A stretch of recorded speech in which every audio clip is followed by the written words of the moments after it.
Welcome to Chasing the Upside, conversations about living the FPL life. For this episode, I sit down with the host of the brilliant Who Got the Assist podcast, Tom Cantle. We have a fascinating chat about FPL being a beacon of light in dark times, being struck with paralysis by analysis, and as always, Tom will tell us the best piece of FPL advice he has ever been given.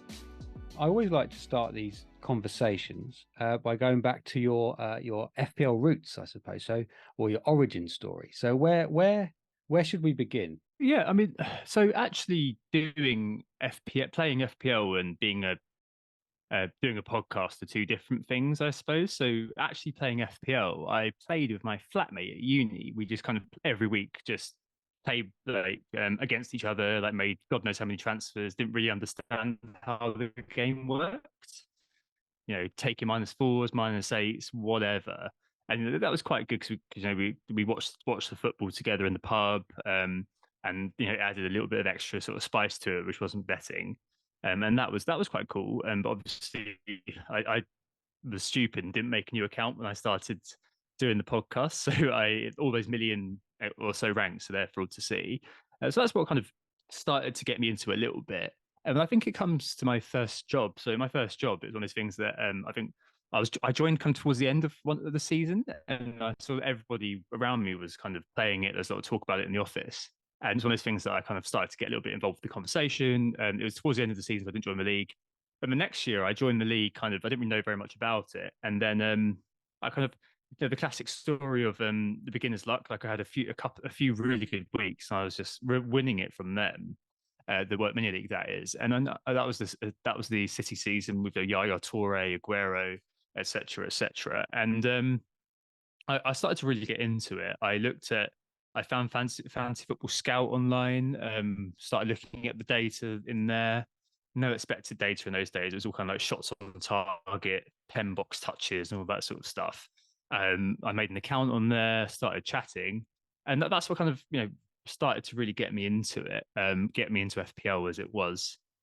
So I kind of got a few OK ranks, and I guess the origin, I've spoken about this before, the origin of me starting to do a podcast actually came the year before we started, 2017, 16-17 season or 17-18 season, I forget which one we started. The year before that, I had cancer. I had Hodgkin's lymphoma, which is what David Brooks at Bournemouth had. He is at the same stage too. So I had 6 months, a year of chemotherapy, radiotherapy, and just kind of just trying to kind of just recovering, I guess, from that. And I noticed within all the images of everything that was happening to me, there were loads of images of fantasy football, and this is the thing that's kind of was keeping me going a little bit, I suppose. And talking to Nick, who was the original co-host, a good friend from school, about it. And the more we kind of the more he got into it as well, the more we kind of thought, we could really, we could give it a go using kind of, because there was no one really looked at data as much back in those days. So we thought, we could really give this a go. And then kind of we dilly-dallied about it for a year. I think I joined Twitter in like November 2016, something like that. And then kind of the following year, we decided, okay, let's go. So that we had loads of articles that we wrote. I used to write as well. And we recorded the first podcast on my kitchen table in my flat after several beers. And then just kind of, it all kind of started from there, really. And then the grind, I guess, began from 2016-17. The podcast is now, 7 years and 5 co-hosts in. So it's just I've been part of the furniture, the main constant, and people have kind of come and gone. And currently, I've got Sam, who I believe will probably be on this podcast at some point soon as well. He So will. that's kind He of it. will. Yeah. That's amazing. So, when you had your sort of 6 months battle, I suppose, you mentioned that fantasy football sort of kind of kept you going in some ways. Yeah, I mean I said that was the season, and I that was like I finished 2K that year. That was like my best ever finish.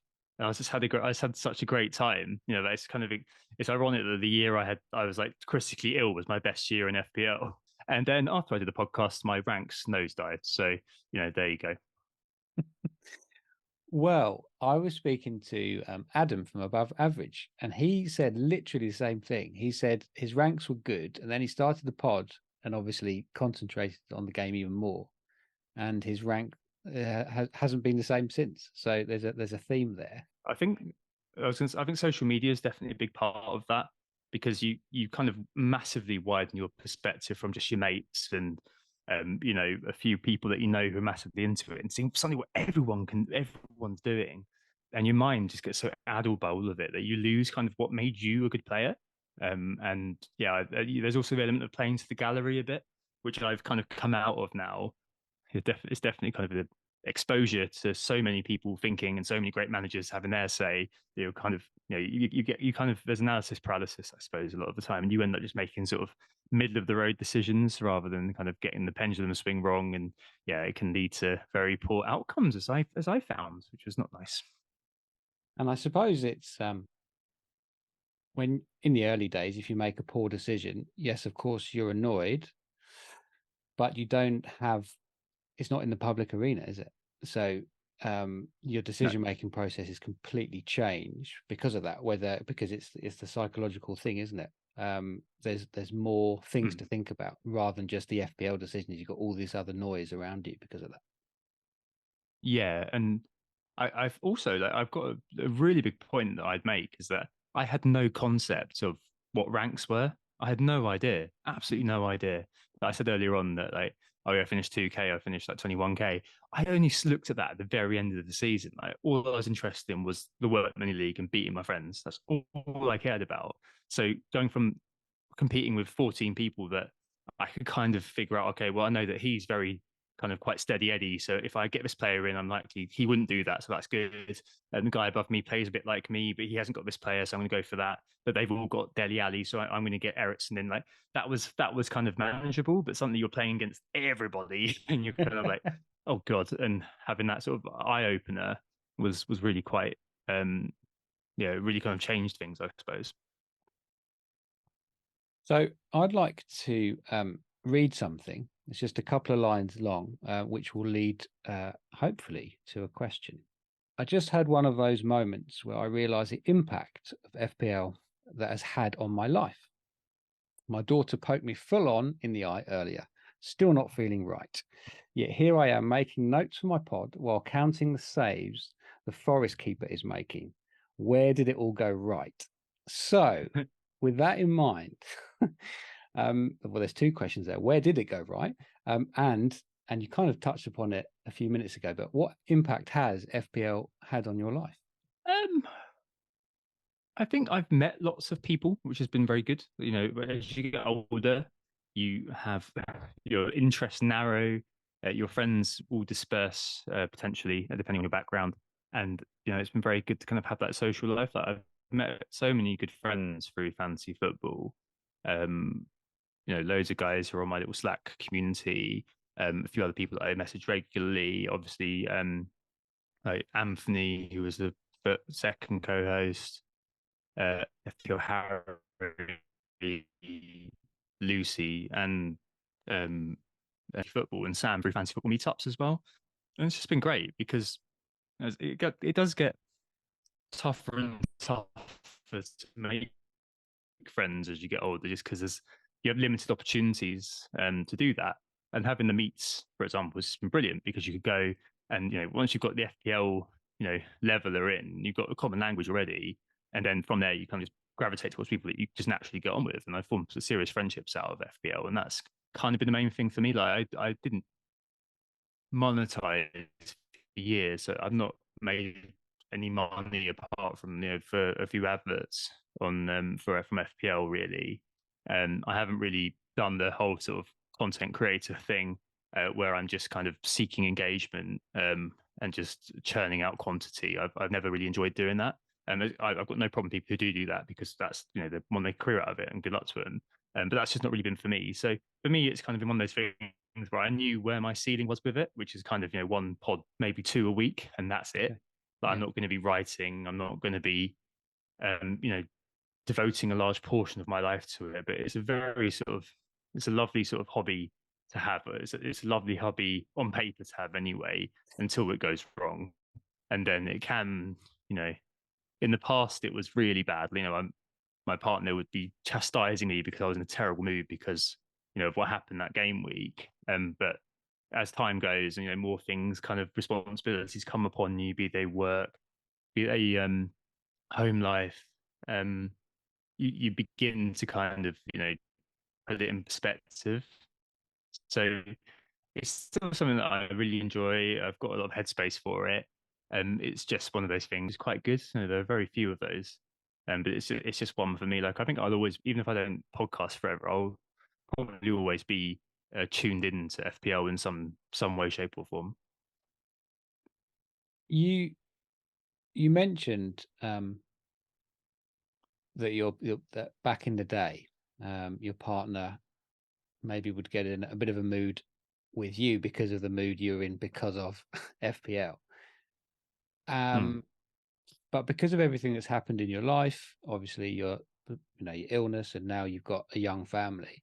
Do you think that's helped putting things into perspective? Oh yeah, definitely. Like I don't worry. I don't sweat the small stuff really. Um, and that's the same with everything in my life. Like I'm like whenever anything, everyone goes through tough times. I've gone through some tough times in recent history for reasons I'm obviously not going to go into, but it just helps me take everything into my stride. Like in FPL's, like I think Jurgen Klopp said, football is not an important thing, but it's the most important thing of the least important of the non-important things during the pandemic. And FPL is very much that for me. Like it's something that I can always put in perspective. I'm a grown man who's now a father. It kind of it helps to just kind of keep yourself grounded, really. And there's always that potential to. I'm not suggesting anyone does this, but there is a potential for people to get lost in it and get lost in kind of a bit of Twitter fame or get lost in a bit of podcast fame. But I've never really been that sort of person. Like I'm quite comfortable with who I am, how I see things, and how I do things. So yeah, maybe that's is definitely kind of been a positive thing.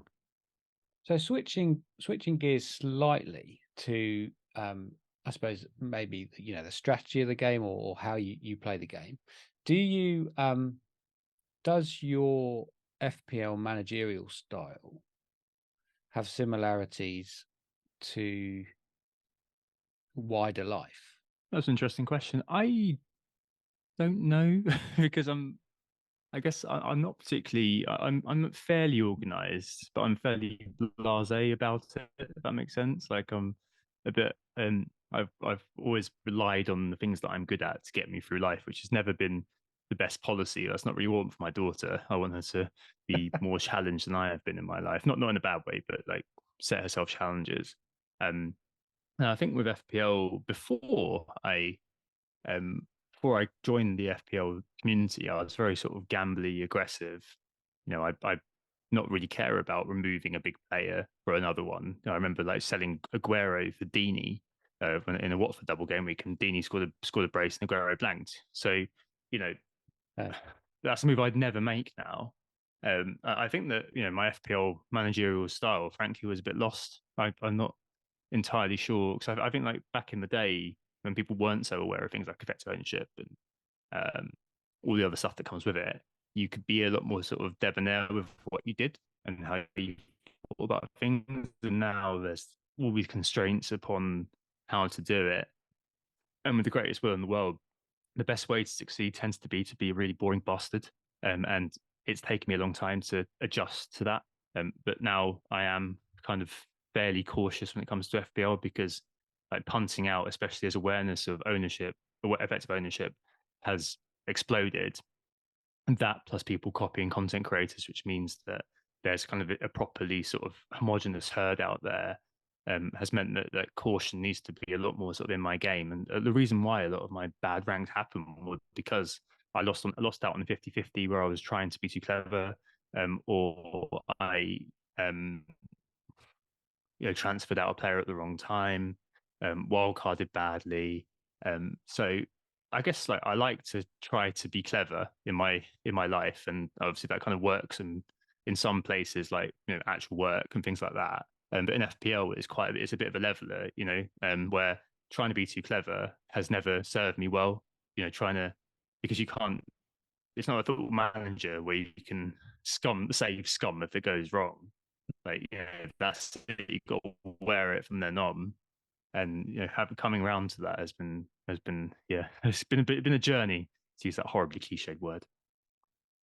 When back in the day when you were well, you'd probably look back now and say you were a bit reckless, and you weren't really overthinking it, or maybe not even thinking at all. Really, you just were going with these nice, fun punts.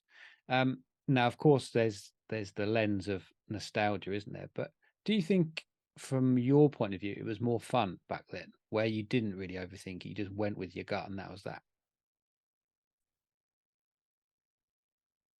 Yes, I it's very very hard to know. Um, I think knowledge can be a bit of a liability sometimes. Like, it's always better to be.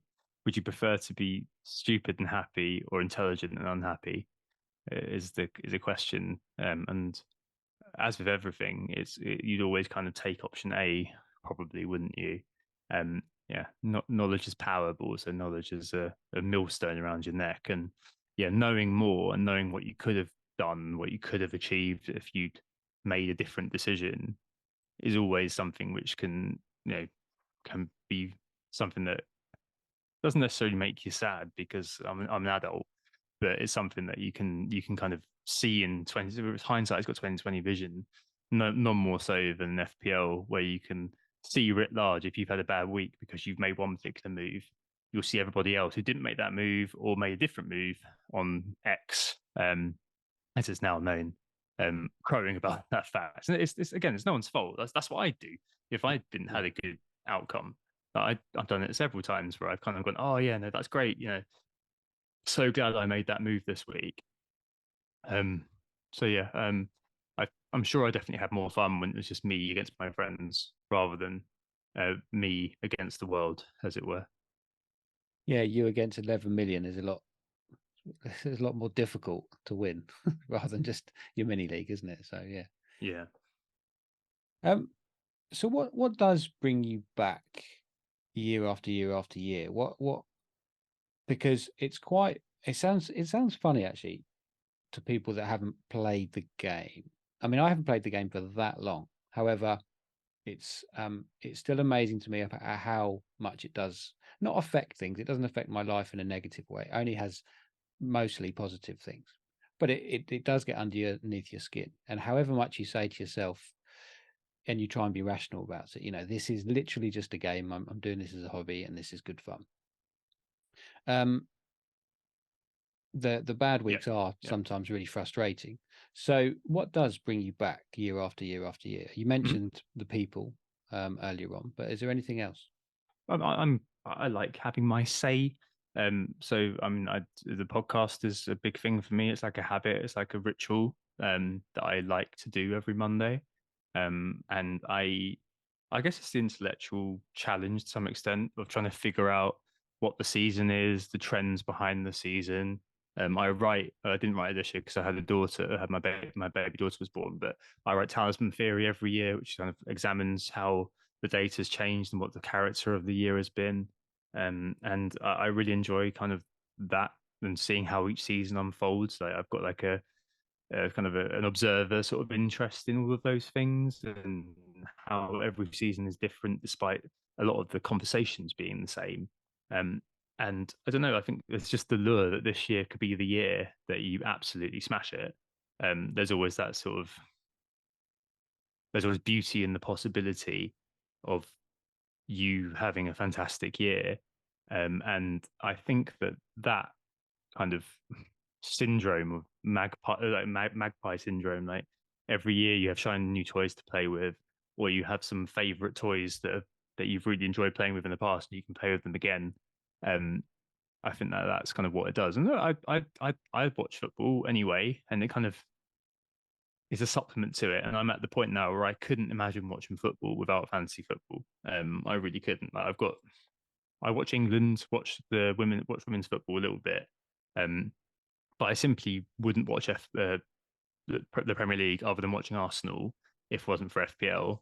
Like, it's just definitely something which is now I've got the bug, and it's kind of just habit more than anything, and it's habit in a positive way, because people just use that as a negative thing, but habit is also a positive thing too, because it's like a behavior, and if you are some habits are obviously really bad, but FPL is a good way to for me to kind of just I don't know.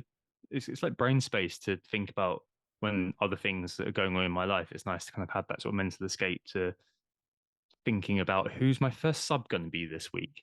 I mean, I've got a big presentation tomorrow. I'm trying to keep my mind off that so I can be fresh for the morning. I would go to sleep thinking, oh, who's my first sub going to be this week? Oh, should I sub defender, or should I sub midfielder? And I think that's that's a lovely thing. I don't know, it's kind of a comfortable kind of place for me, and it's still an enjoyable game. It's still incredibly exciting as well. Like, there's no substitute for moments like your differential defender assisting your differential midfielder for a combined 15 points and no one else has got. Like, there's no better feeling than that, I don't think. Well, yeah, I mean, there's sex, but it's close. It's such like a rush, and maybe it's kind of that sort of negative sort of thing about it. But yeah, no, I really enjoy kind of all those aspects of it, and yeah, I mean, and then the people, yeah. So being able to continue the conversation, seeing all this. So I didn't go to meets for a long time because I've just become a dad, and then going back kind of last weekend and catching up with people that I've got come to know really well over the last kind of 3 or 4 years. All of that stuff is it's just fantastic. That's all sort of the ephemera that goes around the game. That was lovely to hear, like over the last few minutes, just because you could actually like this pod. I mean, I say this close to the end of the pod anyway, just before one of the last questions. But I really want these conversations, this podcast, to be about a celebration of FPL, because yes, of course, it's frustrating at times, but you just really you put that so well about all the lovely things about the game. And I think it's just lovely to hear, because it does give you so much, doesn't it? And I think one of the key points is, yes, it's about the game that you play, but it's about all the moving parts around it, the dynamic nature of it, and the fact that no season, no week, no hour is even the same, is it? Mm. So that was lovely. You mentioned headspace, that you find it quite relaxing. I'm interested in that, because this might be just my brain, but if I'm in like this evening, for instance, I was looking at my team for tomorrow, and I had loads of options, and I find myself, if I'm in that zone, it sort of has the opposite effect. I can't concentrate on anything else. Mm. um, so work, even especially in the evening time, work takes a backseat and everything. So it's fascinating that you find it quite relaxing, because it's so different. Maybe do you want to talk a bit more about that? Um, I guess I'm the sort of person whose brain is always on the move.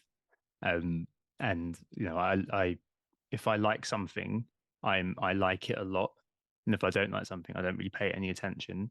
Um, so a lot of the time, it's good for me to focus as a person. I think that that's really important, and having something that I'm really into, allowing me to sort of quiet my brain down effectively, is really important to me. So I think that that's kind of where it all comes from. It's good to zone in on something, because normally I've got as a person, I've got to work on, and I have been working on it over the last few years, like being more present, I suppose, because I'm always kind of lost in my own thoughts. My brain's always going everywhere. And I don't know, I like having things like that which focus my mind, and I find that quite relaxing, because all of my brain goes, oh look, he's looking at FPL again, guys. Let's all pitch in, and then suddenly it all kind of quiets down for a bit. Same with like gaming as well. Like I love gaming. Gaming is why I kind of got into football in the first place, to be honest, because of Football Manager, or a Championship Manager as it was back then. And that, you know, those things function as relaxes to me, because it helps me kind of home in on something and not be um, alone with my own thoughts. Makes me sound really bad, but you No, know not what I at all. mean. Like, it helps me sort of just relax and kind of just focus on something that I really enjoy. Like, it's kind of the importance of mental space and the importance of me time. For me, that kind of is expressed through playing fantasy football. You don't really play. I mean, you look at your team and think about what you're going to do, and then watch the red arrows roll in. But that's that whole sort of thing is just really important to me, I suppose. Yeah, that's lovely.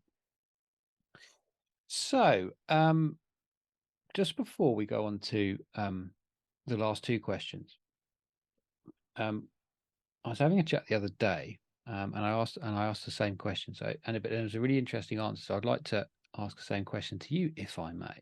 Of course. So, with the game, growing and growing and growing, and obviously you've seen that firsthand. It's getting hard to a certain extent, getting harder and harder. Where do you think the edge is for engaged managers? So I think that the edges are in sizing up what everybody else is doing and picking the battle. Are you going to do what everyone else is doing, or are you going to take it on? And a lot of the time, the answer is no. I'm going to do exactly what everyone else is going to do. I'm not going to take this on. But finding those little edges, so finding those sort of gaps in the template, the chinks in the armor, that is what the edge is now, especially because price mostly is out the window. I'm not saying it's completely out the window because price doesn't matter until it does. And we've all at the start of the season we all thought we had it all worked out that this season is the easiest one ever. No one's going to give a crap about price. It's all going to be fine. And then suddenly, Salah, Trippier, Son, they're all in the template now, and we've also got to fit in Haaland, and suddenly it's a big negotiation again. It's actually really important again. But it is a lot about now looking at what the herd is doing, what the EO is going to look like. So the ex EO, the expected EO, and trying to find out where you can exploit gaps in that. So if there's a sentiment, for example, to hold a certain player, if you think there's an alternative which is better, going for it. Because all it is going to, it's very much like I've used this phrase a few times, and it's very much like seasons have become seasons of moments because most of the season you are just going to be tracking the template, trying to get ahead of it with wildcard, maybe trying to get ahead of it every now and again. But it's those little moments where the differentials really bang. Those are the ones which make or break your season, alongside the 50-50 captain calls, although Haaland has mostly eradicated those. So that is kind of where I think the edges are, is about examining kind of the whole meta discussion effectively, locating the gaps in it, and then making the decision where you're going to attack it, and that ultimately paying off in your favor. And as we all know, a football game can be played twice, and you could have two radically different results. So you've got to make sure you get the luck of the green as well, which is easier said than done, because there's nothing at the end of the day. Once you press confirm, the deadline's gone. There's nothing you can do. Yeah. And then the leaks come anyway, so it doesn't matter. Yep. On to the final two questions. Sure. As I said a few minutes ago, an absolute celebration of FPL. So with that in mind, what is your favorite ever FPL moment? What is your champagne moment with regards to FPL? So there are a couple. The first Yes. one is that Dini moment I mentioned before I was on FPL Twitter. I remember it was me versus my cousin, who was in the Work Mini League. He kind of finagled his way in, and I think by January he was 100 points ahead of me. He's a total casual, like he has no idea. He had no idea about double game weeks, how things all work, blank game weeks, and things like that. And he was miles ahead, absolutely miles ahead. And we had the same team because he kept kind of copying me basically and just blocking me. And I was like second to the mini league. And I think it was kind of towards the end of the season because I had the planning. I knew that there were doubles coming. I knew there was a blank coming, so I could cover that and then wildcard out of the blank into a team which was set up for the doubles. I was able to kind of start to kind of chip that lead away. He was really kind of saying, "Yeah, once I've got my winnings, I'll treat you to a drink and things like that." And that Beanie brace was like the day that I overtook him. And I remember I was at Lewisham Station because I was going to see my girlfriend, who still was my girlfriend at the time. And I remember I was on the DLR, and it was getting towards kind of I think it was like the 88th minute or something like that. And Dini hadn't scored, and nothing had happened. And I remember kind of seeing on Twitter, oh, penalty Watford, and then went into the DLR tunnel, and I was like, oh fuck no. And then there's Eversham Road, I can't remember what the last one is, and I got out, and by the time I got onto the Ocean platform, got signal again, Dini had not scored once; he scored twice, in the 90th and 95th minute, and that was like possibly one of the best moments I think I've ever had, just because I could like stick it to my cousin, which was great. Um, as for the others, you know what?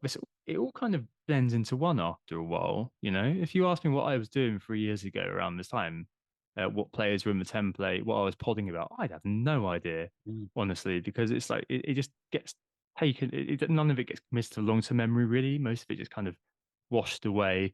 Last season, Estepinian and Matoma, I had them when they were like 5% owned, and Estepinian assisted Matoma for a goal. That was absolutely massive for me. Um, I think those are probably the two moments I can remember, just because I've had a really kind of crappy few years where I've just not really had any moments like that. And no, those are so important. I just never really got them. And again, all stuff like the John Stones brace, I missed out on that. Stuff like a Jared Bowen going off, I missed out on that. It's all of the kind of the big touchstone moments. Lots of people are going to mention to you during this. Yeah. Even down to last year, Kane on the final day, Callum Wilson double game week, missed out on all of those because I've just kind of always missed out on kind of the big hauls or the big community moments. I think I don't know why it just kind of happens. The other one that really sticks in my mind is what the hell was his name? Dennis being sent off for Watford in double game week last year. It's because I was outside at meets. I couldn't watch because of how crap the game was. I was having a smoke with a few friends, and then someone came out. My friend Sim came out going, "Oh, Dean, Dennis just been sent off." I was like, "Oh, you're fucking joking!" I really thought he was kidding, and I went back in, and no, he had been sent off. And the people in the crowd who had kind of not gone there, were celebrating, and there was just like kind of about half of us were just like, "Right, I'm going straight to the bar." And that I think that's just one of those kind of funny moments that you just kind of you see it and you got to laugh, haven't you? There's nothing else you can do. Absolutely. You can't get upset at that. So yeah, I suppose there's kind of three moments there that really stick in my mind. There are quite a few more, but and they're now coming to mind as I've spoken about it. But I think those are the headline three. They're great. Something that came into my head there is that what matters more, I suppose, because if you're having for instance, a rubbish season and one of those moments happens near the end where out of nowhere you get 15 points from two players and it's an amazing moment. But then in the Mhm. grand scheme of things, depending on how you play the game, it doesn't mean too much. It's a nice moment, but Yeah. maybe the season is still frustrating overall. So I suppose what means more? Is it those moments, or is it the overall season, your overall rank? Uh, would you prefer if who'd you support? I'm a Newcastle fan. Would you prefer if Newcastle were 1-0 down and equalised in the last minute, or would you prefer if Newcastle 1-0 up and they were equalised against them last minute? They both lead to the same net effect, but which one feels better? The last minute equaliser, right? For your Mm. team, that's the way I look at it. Like the net effect's always going to be the same. Like if you're having a bad season, you're having a bad season. It's great to have one of those moments. You're having a good season, you have one of those moments, even better. But you've got to enjoy those moments in FPL because they're so fleeting, unless you are some sort of time traveling genius. So I think I'd rather than I'm kind of indirectly answering the question there by kind of stepping back into a bit of a cliched bromide, but I just you've got to enjoy those moments because that's what's they're so few and far between. My wild card this week, I've got a couple of differentials in there, which aren't alien to the scene, but they're still in there. And if they score, well, I'm going to really enjoy it because all it's going to be is that next week I'm just going to be shafted again. Yeah, yeah, And yeah, so I think it's really important to have the just enjoy those moments for what they are. If they are contributing to a good season, then great. If they're slightly ameliorating what is a bad season, then that's great too because it's something you can enjoy and remember that season by. So yeah, I think the importance on the moment rather than the kind of wider outlook, because there are other decisions which have likely led you to be at that moment, which are probably the ones which are more important. At the end of the day, you've got to think, it's not really about it being the right decision. Is it, what was I happy with the decision I made? That's what's more important to me. And most of the time, the decisions on paper haven't been right, but the thinking has been something that I'm going to stand by for the majority of the decisions that I've made. We're coming to the end of the conversation, Tom. So a huge thank you. Obviously, all the show notes will be plastered with who got the assist, websites, and everything like Do that. whatever you want. Do whatever you want to do. I don't mind. I'll absolutely plug it, absolutely, because it's it's essential listening. I really do enjoy it. So it's a real honor for me to have you on the show. So thank you. So with that in mind. What is the best piece of FPL advice you have ever received? There are a few things that I'd say there. I think if I had to sift through and really kind of nail the one that really sort of resonates the most, I think it will have to be that as long as you're happy with the decision you made, then that's it. And a lot of the time, it's about making sure that you've made the decision. You know, there's loads of different influences out there and influencers out there now, but you've, at the end of the day, they don't care about you really. It's, you know, you've got to deal with the decision that you've made, and you've got to carry it, you've got to wear it. So just make sure you're happy with the decisions you make, and make sure they're your decisions at the end of the day, not because everyone else is doing it. Because you feel a lot better that way. If you crash and burn, you at least crash and burn on your own terms, rather than following a big content creator into the abyss. I think kind of just having that kind of peace of mind that, you know, you're happy with the decisions you've made. I said that earlier on as well.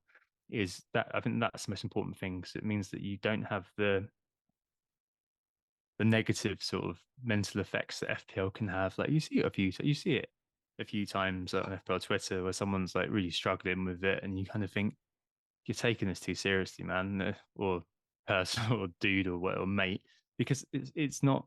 You know, it just remember it's a game. You know, it's not like something that is life or death. And if it is life or death to you, then you need a new hobby.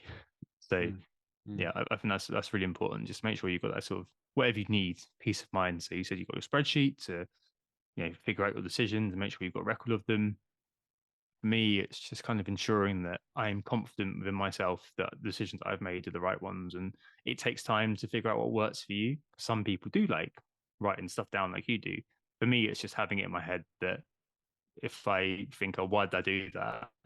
I don't have that sort of, oh, yeah, but this guy scored loads of points and the guy I chose didn't score any points. So I'm therefore an idiot and I'm therefore really annoyed. Like, you know, just keeping everything manageable is really important. So yeah, that was a really kind of mealy mouthed answer, I'm afraid. But yeah, just make sure you own your decisions are your own, I suppose, is probably where I'd go.